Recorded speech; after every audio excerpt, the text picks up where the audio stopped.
नमस्कार साथियों, मैं कुणाल आप सभी का संस्कृति आईएएस यूट्यूब चैनल पे स्वागत करता हूं।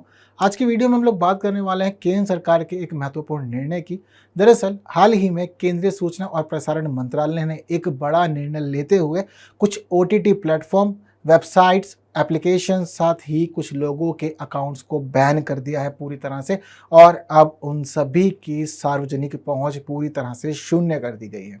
यह अपने आप में बड़ा और महत्वपूर्ण निर्णय है जो लिया गया है। अब इससे काफ़ी अधिक प्रभाव पड़ने वाला है, लेकिन ज़रूरी है यह हम लोग समझें कि क्यों केंद्र सरकार ने इस प्रकार का निर्णय लिया और ओटीटी प्लेटफॉर्म, वेबसाइट, ऐप और सोशल मीडिया खातों को पूरी तरह से बैन किया है।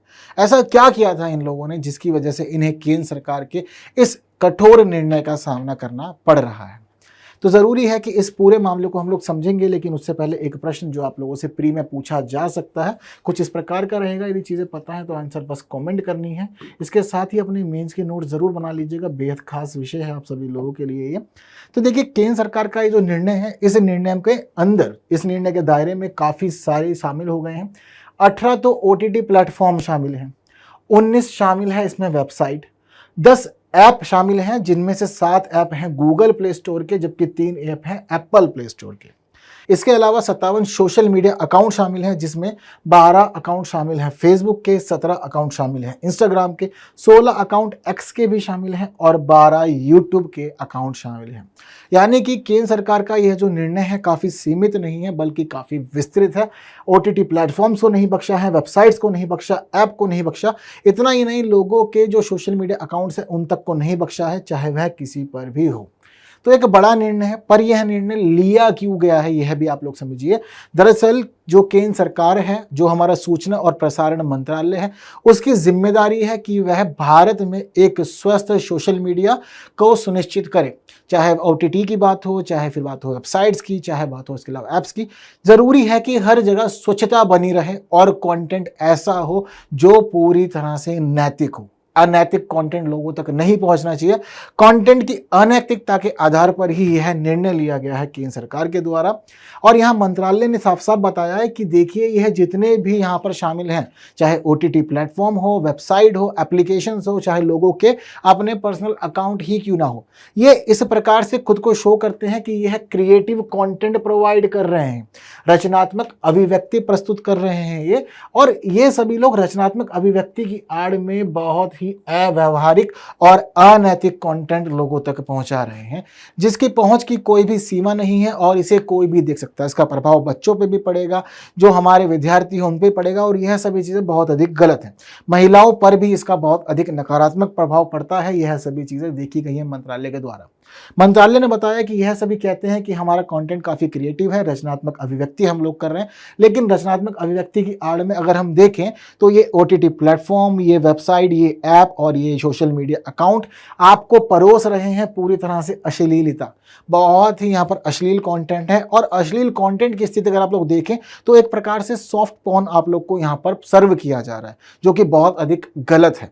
हालांकि टैग दे दिया जाता है कि जो एप्लीकेशन है या जो वीडियोस हैं वह 18+ के लिए है, लेकिन इसको वेरीफाई तो किया ही नहीं जाता है कहीं भी किसी भी प्रकार से। तो परोस रहे हैं, जो कि ज़रूरी है अब आपको बैन किया जाए, क्योंकि यह सभी चीज़ें स्वीकार्य नहीं है हमारी व्यवस्था में किसी भी रूप में।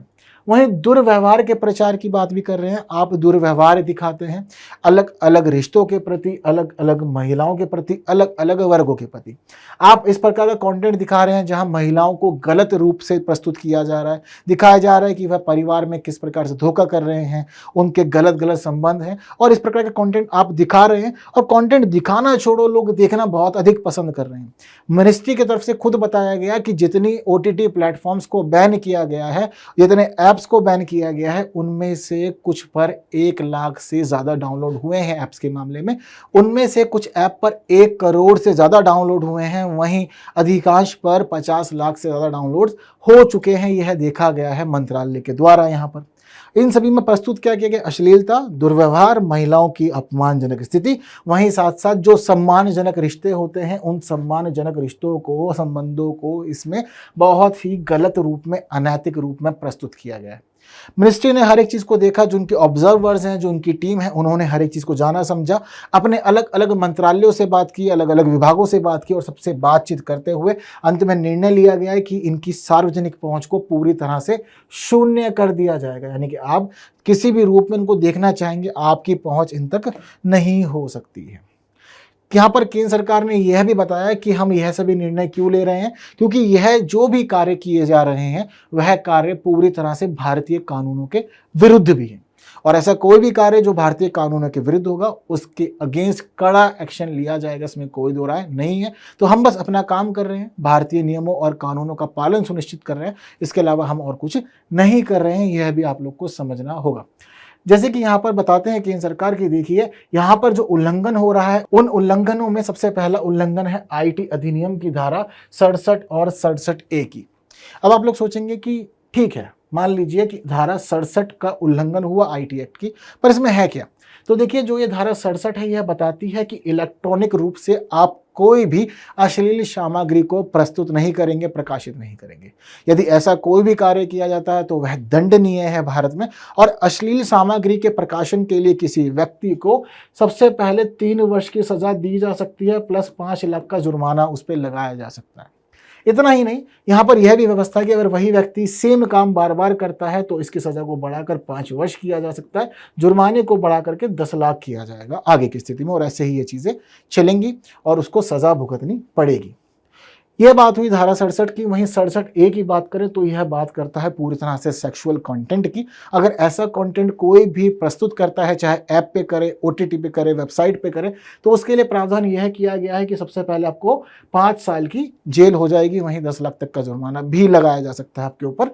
इस प्रकार के कानून है। तो आपने IT एक्ट के सेक्शन 67 और 67A का वायलेशन किया है, इसीलिए आपको बैन कर दिया जा रहा है। सिर्फ इतना तक ही मामला सीमित नहीं है, IPC के सेक्शन 292 का भी आपने वायलेशन किया है, जो बताता है कि अश्लील सामग्री को ना ही प्रकाशित किया जाएगा, रिकॉर्ड किया जाएगा, ना ही संग्रहित किया जाएगा, ना ही उसको साझा किया जाएगा, ना ही शेयर किया जाएगा, कुछ भी नहीं किया जाएगा उसको। साफ साफ बात लिखी हुई है IPC सेक्शन 292 में। बोला गया है कि अगर आप ऐसा करते हैं तो इसके लिए भी आपको सजा मिलेगी IPC के तहत। तो आपने IPC के सेक्शन 292 का भी वायलेशन किया है, साथ साथ महिलाओं के अश्लील प्रतिनिधित्व निषेध अधिनियम 1986 के सेक्शन 4 का भी आपने वायलेशन किया है।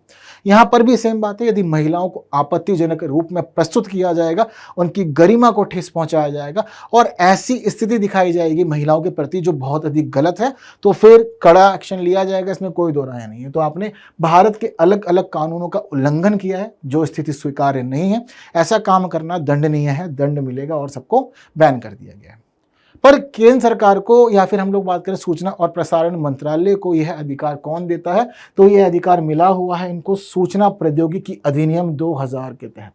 केंद्र सरकार को पूरा अधिकार है, यदि कोई भी कानूनों का उल्लंघन करता है तो बिल्कुल आप बैन कर सकते हैं, उसको सस्पेंड कर सकते हैं, चीज़ों को रोक सकते हैं, उसकी रीच रोक सकते हैं, मामला रजिस्टर कर सकते हैं, न्यायालय के द्वारा सजा भी दिलवा सकते हैं, फाइन कर सकते हैं। सब अधिकार सुनिश्चित है, हर एक बात प्रस्तुत की गई है। तो केंद्र सरकार ने विभिन्न विभागों और आयोगों से बात की, दिखाया चीज़ों को, बातचीत की कि क्या क्या चीज़ें हैं, किस प्रकार से यह प्रभाव कर रहा है। तो महिला आयोग से बात की है, मंत्रालय से बात की है, महिला एवं बाल विकास मंत्रालय, वहीं सांसद मानवाधिकार आयोग से बात की है। तो अलग अलग विभागों से, मंत्रालयों से उन्होंने बातचीत की, करते हुए अंत में निर्णय लिया कि ठीक है, बैन कर देते हैं। इतना ही नहीं, इसके साथ ही केंद्र सरकार ने एक स्ट्रिक्ट वार्निंग यह भी इशू की है कि अगर आने वाले समय में कोई दोबारा से चीज़ों को प्रस्तुत करता हुआ पाया गया तो उसके खिलाफ जो कार्रवाई है और अधिक कड़ी हो सकती है। साथ साथ सभी के लिए बोला गया है कि कोई भी इस प्रकार से कार्य ना करे, सबको रुक जाना इस रूप में ज़रूरी है, क्योंकि यह भारत के लिए, हमारे समाज के लिए, व्यवस्था के लिए बहुत ही अधिक गलत है। यह सब कुछ नहीं होना चाहिए। जिन OTT प्लेटफॉर्म को बैन किया गया है केंद्र सरकार के द्वारा, आप जान सकते हैं उनमें किस किस का नाम शामिल है। उसमें नाम शामिल है ड्रीम फिल्म्स का, वो भी डिजिटल का, येशमा सीरीज का, अनकट अड्डा का, TRI फ्लिक्स का, X prime, Neonx, Besharams, hunters, rabbit. इसके साथ ही शामिल है इसके अंदर extra mood, new flix, mood X, moose flix, hotshot VIP, Fugi. इसके अलावा शामिल है इसके अंदर नाम चिको फ्लिक्स का और साथ साथ प्राइम प्ले का। तो ये सभी जो है टोटल 18 प्लेटफॉर्म्स हैं जिनको उसमें पूरी तरह से बैन करने के लिए केंद्र सरकार ने निर्णय ले लिया है।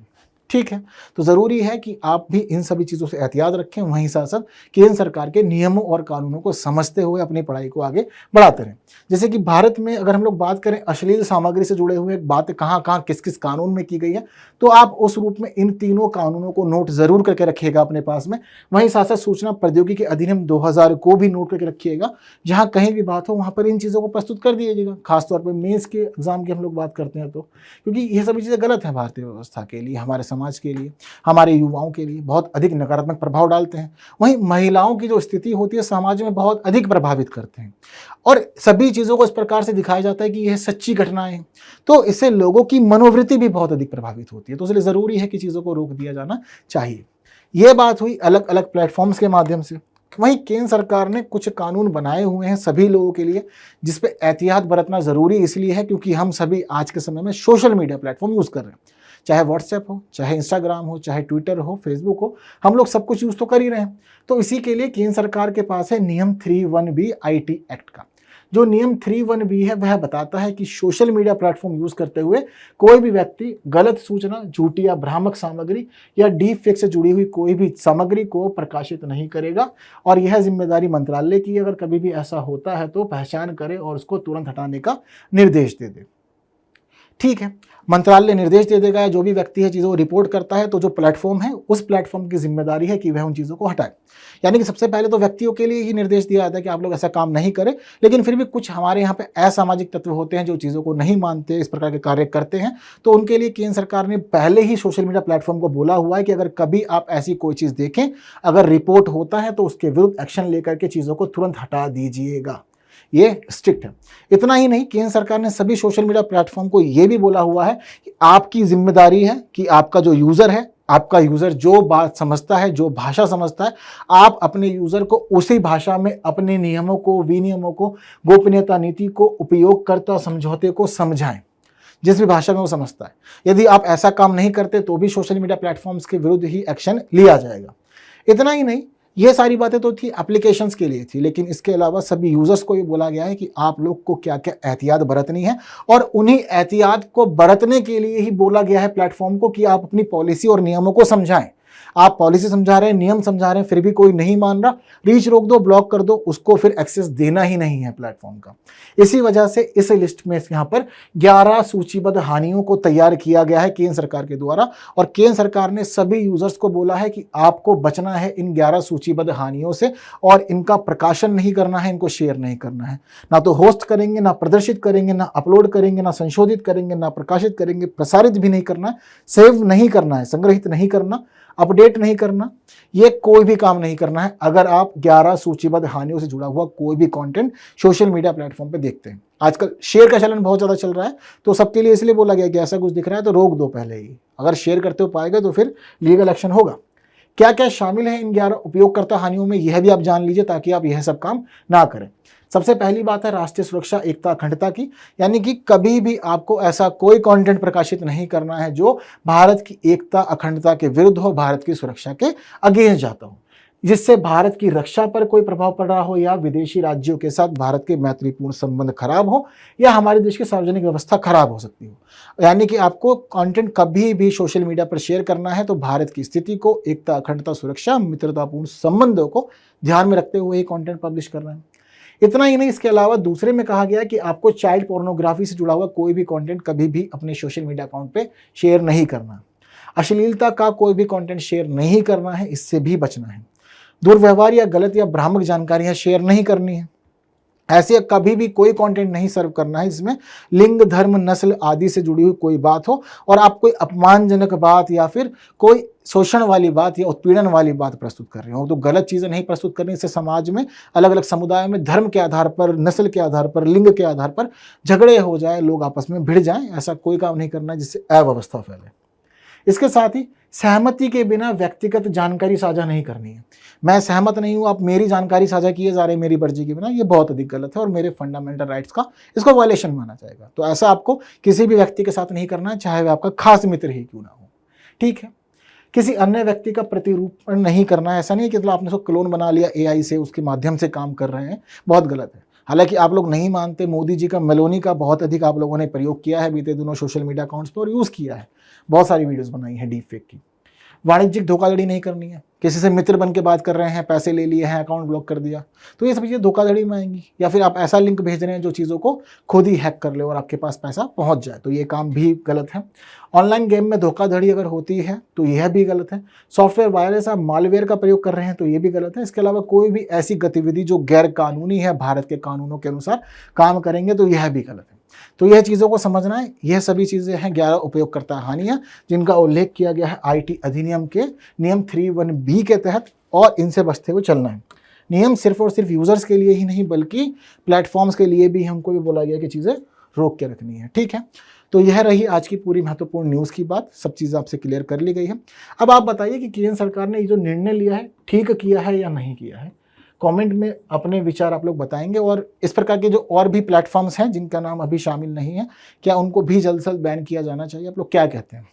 तो क्या क्या स्थिति होनी चाहिए, किस प्रकार से और केंद्र सरकार आगे बढ़ सकती है और एक्शन ले सकती है, चीज़ों को समझना है, बताना है, ताकि मेंस के लिए आपका अच्छा कंटेंट तैयार हो जाए। फ्री का कुछ इस प्रकार का प्रश्न हो सकता है जो आपसे पूछ लिया जाए, तो चीज़ों को आपने समझ लिया है तो बस आंसर कमेंट कर दीजिए, कुछ और नहीं करना, अपने नोट्स भी ज़रूर बना लीजिएगा। ठीक, तो सेशन पसंद आए तो बाकी साथियों तक ज़रूर शेयर करना है और वीडियो को लाइक के बिना नहीं जाना है। हाँ, आपको चाहिए होगा कि आंसर भी बता दिया जाए, तो देखिए आप लोग की स्क्रीन पर है। उम्मीद करता हूँ कि आंसर सही रहा होगा, अपनी चीज़ों को अच्छे समझा होगा। तो बाकी बातें हम लोग अगली वीडियो में करेंगे, तब तक के लिए विदा दीजिए। Thank you so much.